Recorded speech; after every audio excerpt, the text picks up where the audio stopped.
Hi, I'm Tim of the 1916 Company, announcing our all-new 1916 Company app. Check out our all-new community features, including wrist time, where you can log the watch you wear, how often you wear your watches, and see a graphical representation of how you use your collection. But wait, there's more, because this wrist time feature allows you to post in real time to our live feed of user wrist shots. Our community functions also include professionally moderated discussions, all sorts of views, debate, insights into what people want to say about the watches of our times, and all your favorite features are coming back, including media, editorial from Jack Forster, video from yours truly. You can continue to build your online collection and your wish list, plus all the commercial features are back. Buy, trade, and sell through the app, browse our global inventory of pre-owned and new watches. A wrist shot could begin the process of a trade or a purchase. Find the 1916 Company app on the Apple App Store and Google.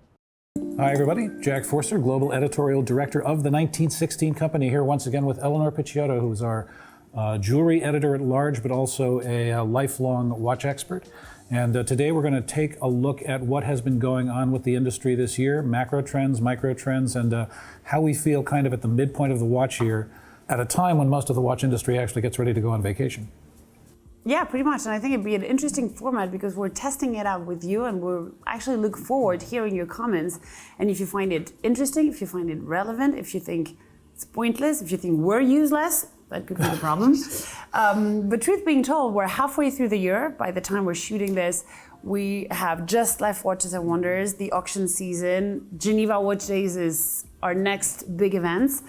How do you want to tackle this? I think in the last couple of weeks, the first major event that just came out is the relaunch of Urban Jürgensen.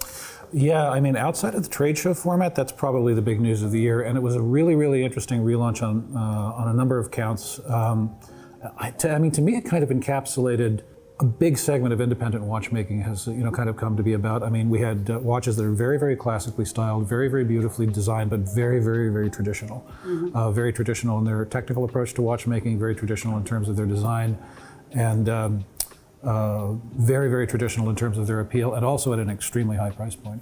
You were talking earlier when we were kind of prepping for the subject, how the increase in prime prices of watches has gone exponential, even though it's kind of calmed down in the last couple of months.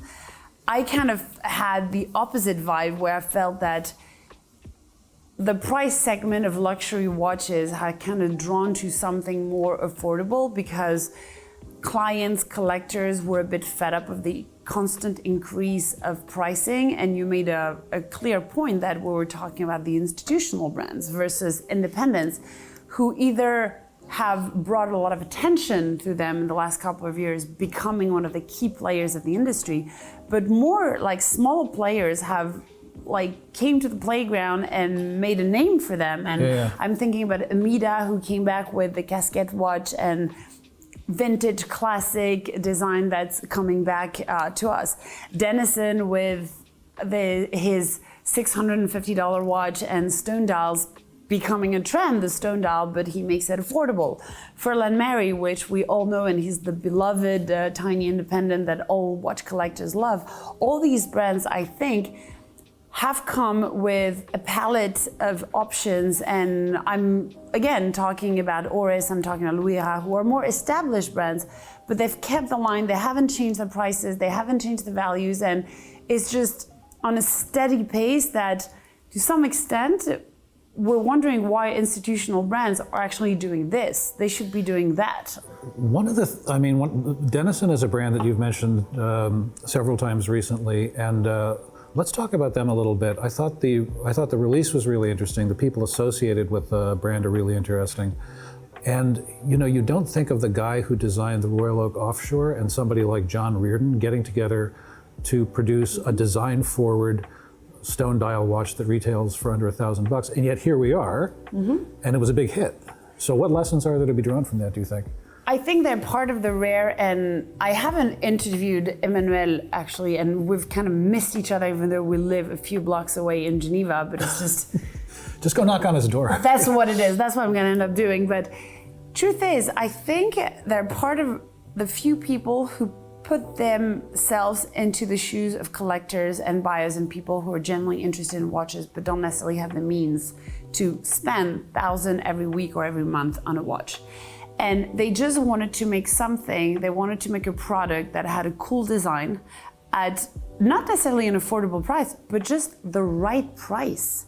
And we're so used to, that's the thing is, we are so used to, because there's a diamond, you add a 0 at the end. Because it's a stone dial, it's super rare, so we need to add 2 zeros. Every single excuse, there's always an excuse to increase the price. Being and gravitating towards jewelry fairs, stone fairs, and I don't know everything about the industry. Obviously, I've got so much to learn, but I have a sense of what cost a stone dial.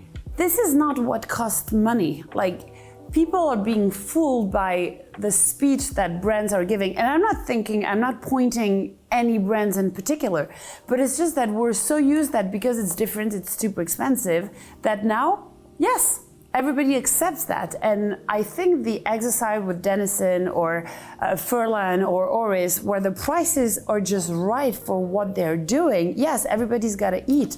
But at some point, you don't have to do it multiple times 10 margin just because you can. You know, I mean, not to dwell on Denizen, but to dwell on them a little bit, the price was actually shocking, you know, and I found out who was sort of involved in the most recent, you know, the collaboration with Mr. Reardon. You know, I thought I wouldn't have been surprised to hear that it was a $10,000, $15,000 watch. And, you know, it kind of makes you wonder, and especially given the points that you're raising about what it actually costs to produce some of these things, what the materials costs are and what the labor costs are, the time expended. You know, it really makes you wonder what is going on with, you know, kind of like pricing structures in general. And what you said about the price being the right price is an interesting thing, because I got the impression that those watches were designed by people who were interested in designing a watch. They didn't feel like something that was part of an overall sort of conglomerate to make profit. Margin strategy. Yeah, you know, and I mean, there were an awful lot of beautiful watches at Watches and Wonders, which we'll get to in a second. But you know, it's not necessary to exclude to be exclusive. Here's a question for the audience. List a few brands that you think are correctly priced on the market. And I know there's a lot, but we mentioned Furlan, we mentioned Denizen, we mentioned Oris. Which are, in your mind, the brands who are perfectly priced? And I guess we don't want to jump into it because we don't want to get yelled at or screamed at, but truth being told, it is true that marketing budget, structure, teams, boutiques cost some money. So it is normal that institutional brands have a bigger margin than independents. That is not open for debate. But still, like, why would you increase by 20% a model that's been existing at that price just because it's an anniversary? It doesn't make any sense. Yeah, and I mean, even leaving aside the anniversary issue, I mean, you know, we've seen some instances where, you know, there are 20, 30, 40% year-over-year increases in the same model. And you kind of, after a while, the problem is not whether or not there's any justification for the price of a watch per se, but it's more of a problem that it starts to feel like there's a disconnect between the value of what you're getting and the price that you're actually paying. You know, and luxury brands live and die by the sort of quality of the narrative that they create about themselves and the storytelling that they do. But at the same time, if you lose too much ground qualitatively, then you know, people beyond a certain point won't, you know, the narrative is not enough. And we've seen this play out a lot in the last couple of years in luxury brands in general. You know, there have been a lot of stories in the professional press that deals with the luxury industry about, you know, finding out that, you know, some of the beautiful stories that brands are telling about how their products are produced are not necessarily true. And with watches, I think it's a little bit it takes a lot more to create a sense of disconnect with watches, simply because beyond a certain point, they are objects that are mechanically complex and require a lot of expertise to produce. But they can also clearly be produced at scale without them costing, you know, $30,000, $40,000, $50,000. And I think on one point that you were saying is that how the marketing and the branding and the speech that brands have been giving over time in order to promote their product, in order to some extent to justify the prices. The counter-example of this, and it's part of what's going on in the world of watches today, is Blancpain, who haven't communicated at all about what they've been in the last couple of years, and they finally realized that they're kind of falling behind a lot of the brands who are institutional like them, who've been around for a long time, who are well appreciated by collectors, who make products that are perfectly made to some extent, but because they thought they didn't need communication, now they realize that they kind of made a mistake. And it's interesting to see now the new, and I'd be willing and excited to see what's going on in the next couple of months, of weeks, now that they've rethought about their communication, how they want to communicate, what message they want to give. And it's quite a move from the Swatch Group, considering that the 150th anniversary of Breguet that happened also this year was kind of a low side of the scale rather than the upper one. And I think you have a pretty strong opinion on that Yeah, one. you know, the releases so far from Breguet for the 250th anniversary they're beautiful watches. They just released their first flying tourbillon ever, which is a little bit astonishing, but you know, it's the flying tourbillon as we know it, having been invented in 1920 in Glashütte by Alfred Hellwig, but they got there in the end. Mm-hmm. And it feels like a very Breguet take on the flying tourbillon. It's a beautiful, beautiful watch. But you know, when I think about Breguet and 250 years of innovation in watchmaking and innovation in design, I think of things like his innovations in escapements. I think about how he almost single-handedly created an entirely new design vocabulary for watches with just beautiful, beautiful sense of proportion, beautiful sense of design. And I especially think about the Sympathique clocks, which were always a little bit of an experiment for Breguet. I mean, they're insanely complicated, very difficult to produce. I think 6 of them were made during his lifetime. I'd have to go back and double check. There was a Sympathique clock that just did extremely, extremely well at auction. Perhaps we're returning a little bit to a time when people's interests in pocket watches and clocks, is going to start taking off again, and we'll see that in the auction market. But if I were to bet on anything or hope for anything, Watches by SGX just did a really interesting deep dive into some patents that Breguet has filed over the last 5 or so years. And there's some really interesting stuff in there on Sympathique mechanisms and also a new version of the natural escapement. And his thesis was that the big reveal is going to come later this year, and it's going to be a Sympathique with a new version of the natural escapement, which would really be something. So wait and see. So I guess we're going to have to wait and see. But he's usually pretty good on technical stuff, and I wouldn't be surprised if he was right. Okay. And that would, I think that would pretty dramatically change a lot of people's views on what Breguet has done for its 250th anniversary. So it'd be a good move from the Swatch Group to restart communicating about iconic brands that, to this day, I mean, Breguet should be the Patek of today. You know, we were talking a little bit earlier about what we do and don't remember from Watches and Wonders now that it's been, I think, 4.5 months or so since the show closed. Felt like it was 10 days ago. Yeah. I can't tell if it felt like it feels like it was 10 days ago or a million years ago. It feels like one or the other. But of course, Swatch Group doesn't participate. And it's a shame that they're not there, although I can sort of imagine different reasons why they wouldn't want to be. Yeah, but the whole question of brands participating to trade shows is quite often coming back into the debate. It's like, should we still participate into trade shows considering the amount of money that it takes and considering how distribution is now pretty solid? It's not like opening new point of sale, new markets is part of the equation. So why should they spend millions on something where, yes, the clients or their markets are placing orders, but they could place orders otherwise. So is it an image thing? Is it bound to disappear the same way that Basel disappeared to the profit of Watches and Wonders? But will Watches and Wonders disappear over time? That's a big question. I don't have the answer, but it's true that when you look at the strategy of brands and the amount of money that it takes to organize, pull up, create, and in the end, for what? Visibility? Sure. Seeing all the journalists in the world? Of course. Creating a rendezvous for private clients?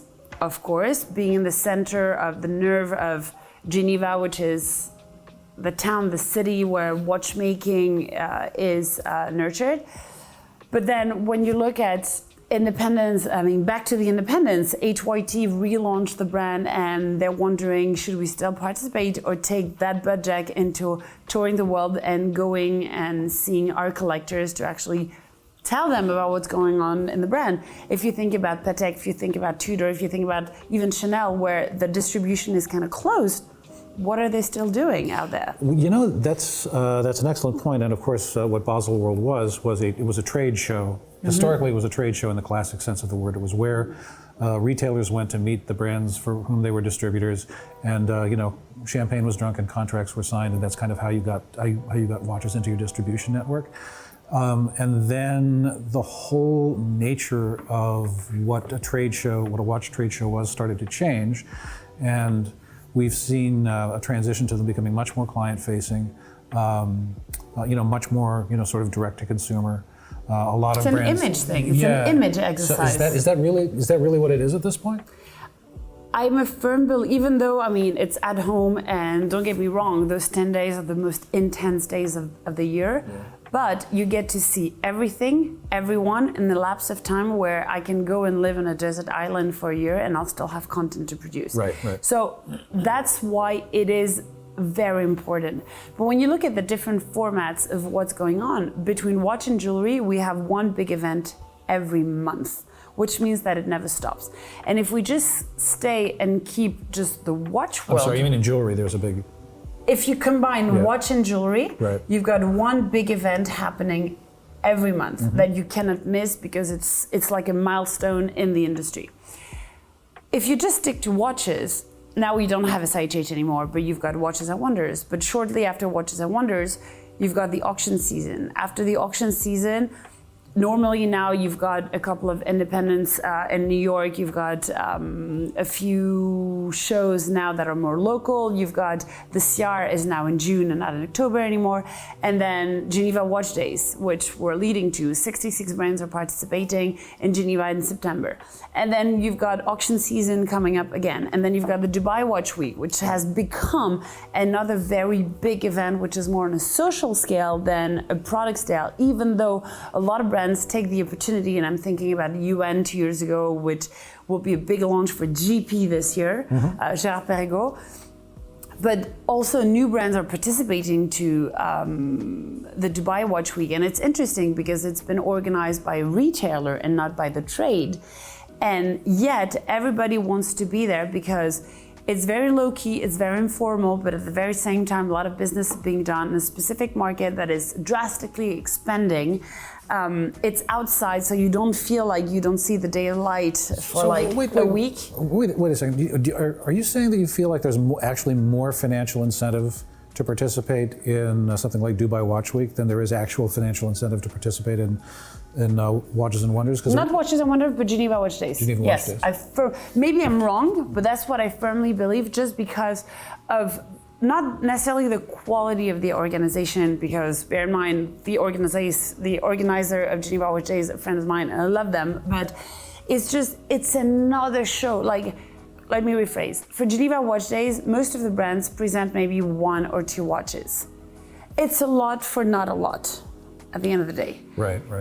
Watches and Wonders, you get to see everything that's being launched for Geneva, for Watches and Wonders, and you get to see a lot of pieces that are embargoed towards the end of the year. So at least you have a sense of what's going to be happening throughout the year, and you can plan accordingly. So I hope it's not bound to disappear, but on a commercial standpoint, I understand why brands are wondering if they should still participate, which is exactly the analysis that AP and Richard Mille did when they decided to stop trade shows because they stopped distribution. They would only go direct, so why should they spend millions on a booth where they're not going to spend and open up a new market? Yeah, it's a reason. It's a reasonable question. And Watches and Wonders also takes place at the same time as something called a Time to Watches, which.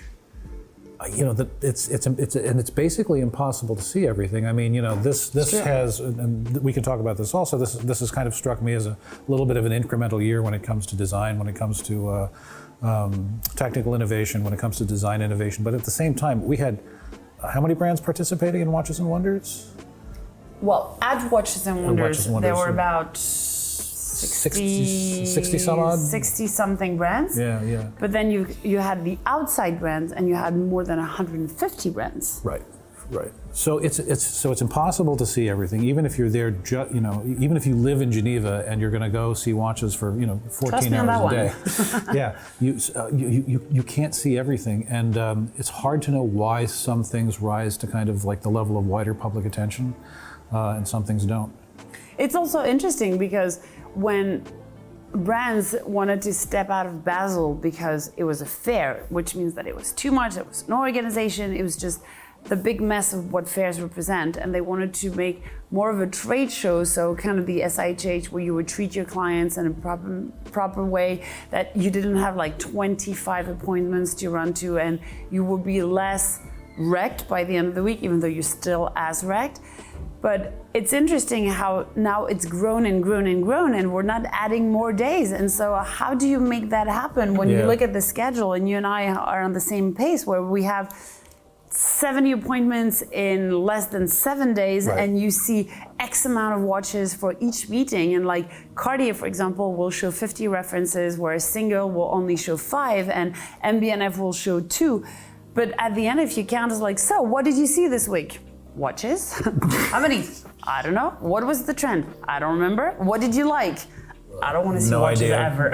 Yeah. And it's kind of the problem, but again, we're sitting today 4 months from there, and I still remember a lot of things that I saw with evolutions and novelties. And what struck me is, and I guess now we're getting more into the detailing of like brands and products and launches, but I feel like there were less collaboration and limited editions, because I feel that we're a little bit fed up with that. There's been more of a, as you said, classical watchmaking values into respecting how watches were being created, the amount of R&D, the creativity, and what pieces were being done. But nothing was striking. I was like, oh my God. Like, there was nothing that I can remember say, that struck me. Details, for sure. Use of some materials, use of different gemstones that we're not generally seeing in watch collection. How Chopard with LUC and Frederic Berthoud have been like more and more details in terms of finishing and complication, and they're going the extra mile every single year. Piaget is pulling off in the heritage but making it modern with the relaunch of the Polo and introducing the Warhol collection and what's going to come next. Which they now can actually call the Warhol collection. Exactly, and there's a lot of brands like that are actually making an effort and just like staying into their previous acquisition and kind of like surfing the wave of what they've been doing. Louis Vuitton, who was not technically at Watches and Wonders, but we've been seeing in the last couple of months the new vision, finally the vision of Jean Arnault creating Louis Vuitton the way he wanted the Louis Vuitton watches to look like. And I think it's a really good standpoint and milestone for what's going to come next. And it's finally, not that it was not genuine watchmaking before, but it truly aligns, I think, to what watch collectors are expecting when you have that level of detail, that level of investment, what they do with La Fabrique du Temps, and all the different developments in terms of movements, in terms of detail, and still attached to the legacy of what the Louis Vuitton brand is. And I think that's not an easy exercise, quite a difficult one.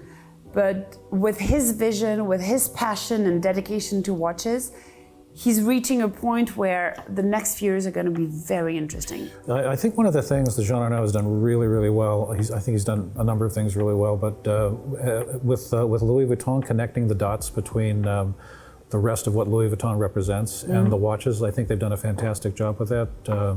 They've done a fantastic job with creating design cues that connect to the larger design vocabulary of Louis Vuitton, and without being too on the nose about it, which is a difficult thing to do. Of course. They've done really, really well with that. I mean, let me ask you something. It's getting. I'm always afraid when you start your sentence, but let me ask you something. Well, it's getting. We've been talking about trade shows, and we've talked a little bit about the business side of the business, and it's getting close to getting close to August now, and the Vacances Horlogères is kind of in full swing. I mean, what has stuck with you this year? I mean, what do you really remember from a product standpoint? Seeing too many products? No, but specifically, was there anything that kind of, because I mean, I hear you. I love going to trade shows, but I found Watches and Wonders this year almost totally unmanageable. There was just too much going on between the show itself and the brands that were showing outside the show. But out of those hundreds and hundreds and hundreds and hundreds of watches, was there anything that really stuck with you? And the reason I ask because we're consumers, we're watch lovers, but we're also watch journalists, which means we have to be generalists on a certain level, and we have to try to stay informed about as much as is going on in the industry as we possibly can. We have to try to be comprehensive even when it's absolutely impossible, and it's gotten absolutely impossible. But purely from a consumer perspective, so if I leaving were, aside the fact that you make a if living I were in the to watch go industry, and like buy a watch that I spotted this year that I thought was interesting, or something that I just thought was interesting on a different point of view based on what I've seen. Yeah. I like Moser and the introduction of the stone dials and what they did with the small second and the tourbillon sometimes. I loved the SB of MB&F, which for the first time are making a wearable watch, 38 which kind of fits and suits every single wrist. Mm-hmm. I'm always a big fan of Bulgari, because whether it's the Octo Finissimo line or the Serpenti, you can find anything and everything. And also what struck me was the introduction of the BV100, which is the smallest round mechanical movement, which I think is bringing a new edge into what Bulgari has been creating in the last 10 years. And they went faster than many brands. They did. Speaking of Bulgari, did the Bulgari MB&F collaboration do anything for you? I liked it, but I thought it was a little harsh. Like between the snake, and it really is the best of two worlds. Mm-hmm. It's strangely quite comfortable in the wrist, but I mean, no wonder when you've got Max and Fabrizio working hand in hand, like the king of design and the king of design, like together.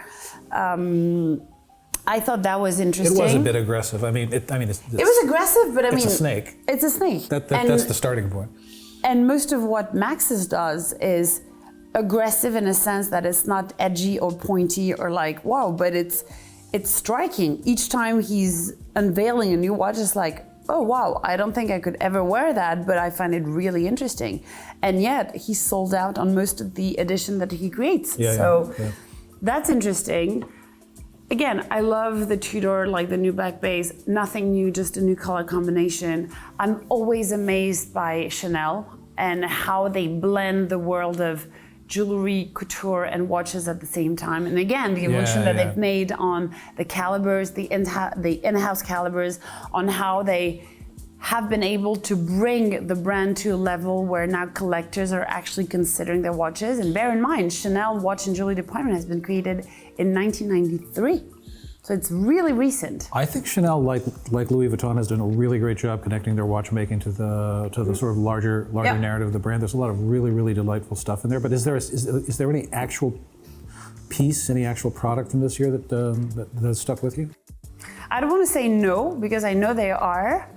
But not one that I'm like, that's the one. Yeah.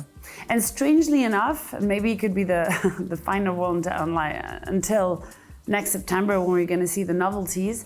But I feel like even if there's been some world record, and it's always what everybody awaits for on day one of the fair when the press releases and embargoes are being lifted at 9 a.m. or 8:30 a.m., is yes, there were some world records. Yes, there were some amazing innovation, from the weight of the diver at UN or the thinness of the Bulgari Octo or many other pieces, but it didn't make that much noise. Normally everybody talks about it. No, it didn't. And now it's like, another world record, whatever.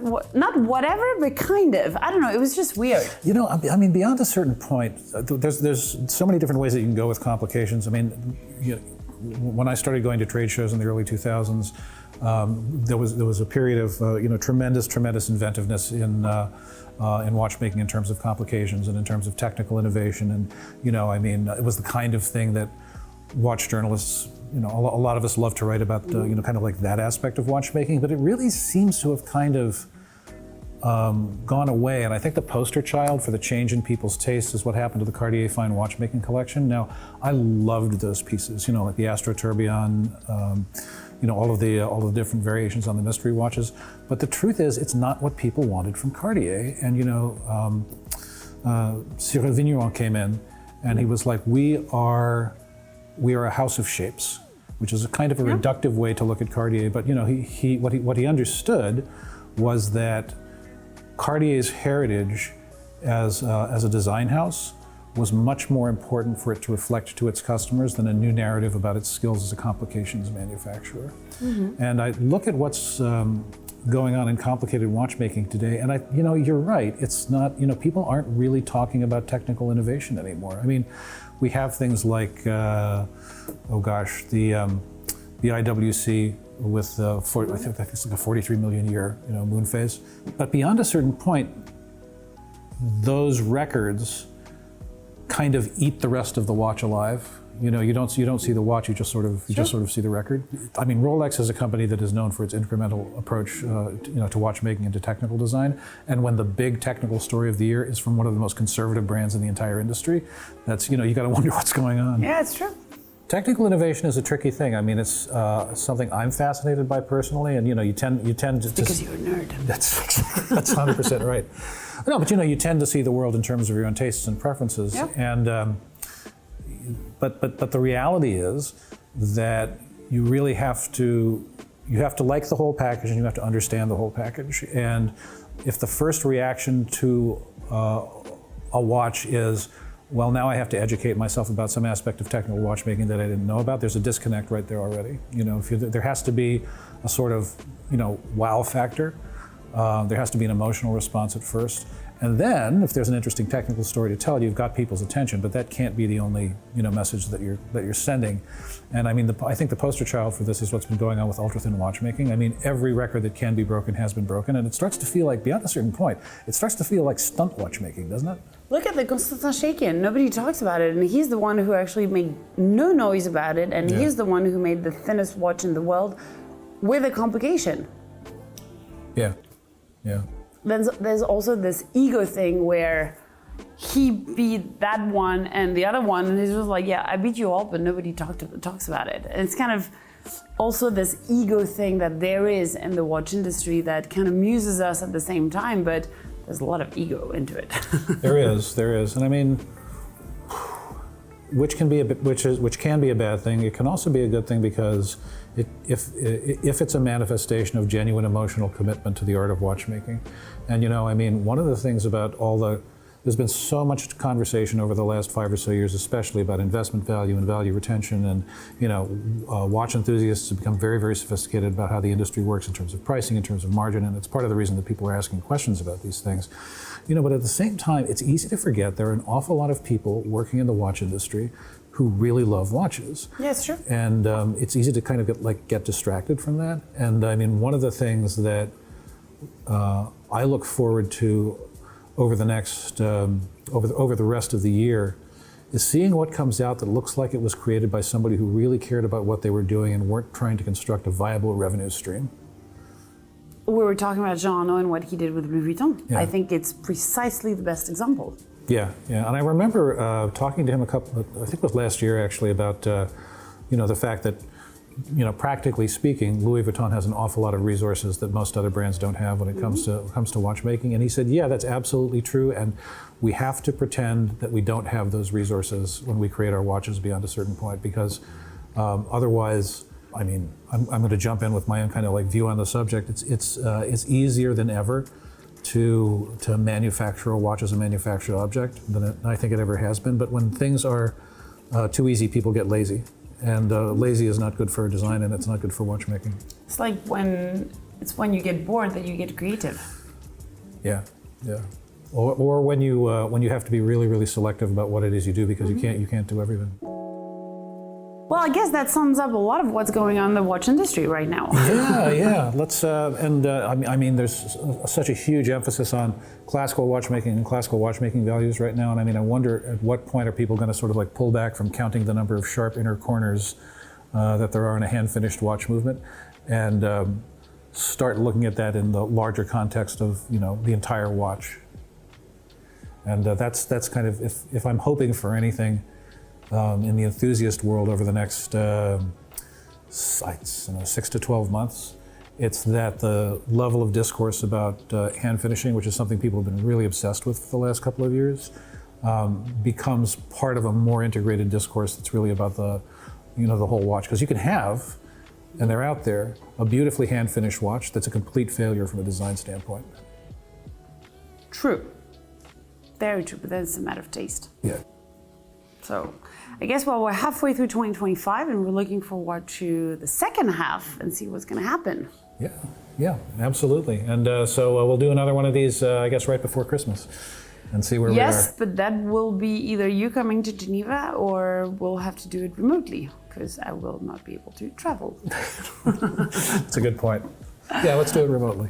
Cool. Or I should just come to Geneva and we can I think knock we'll on do the this. manual guide store. Yeah, spoiler alert, I'm pregnant, so I won't be able to come to the US and shoot in this wonderful studio of the 1916 HQ based here in Philadelphia. Well, you're going to be back here before you know it. Exactly. Right. Thank you so much, everybody. Great chatting as always, Eleanor, and we'll see you next time.